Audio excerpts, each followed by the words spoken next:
લગભગ લોકો છે આમની હમણાં 2 વર્ષના બાળક સાથે આવી જઘન્ય ઘટના બની છે અને ગુનો દાખલ કરવા માટે લાડિયાવેડા કરે છે કે કરીએ છીએ, કરી દીધી હોત, થઈ ગઈ હોત, હજુ એફઆઈઆર થઈ નથી. એક સામાન્ય વ્યક્તિ, ગરીબ વ્યક્તિ છે જેનું બાળક છે એ અત્યારે પોસ્ટમોર્ટમ રૂમ ની અંદર ડેડ બોડી સ્વરૂપે પડ્યું છે અને એનો ગુનો દાખલ નથી કરી રહ્યા. શરમથી ડૂબી મરવું જોઈએ. આપણા બાળકો આગમાં જલાઈને, પાણીમાં ડૂબીને, ગટરમાં પડીને મરવા માટે જ આપણા બાળકો જન્મે છે. પણ મને લાગે છે સુરતની જનતા અત્યારે નહીં જાગે, કેમ કે કેદાર હતો ને.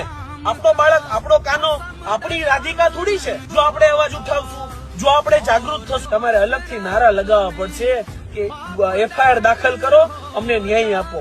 આ નારાઓ લગાવીને તમે હડતાલ ઉપર પલોઠી વાળી જમીન ઉપર બેસીને નારા લગાવશો ને તો એ તમારો ખાલી ગુનો દાખલ થશે.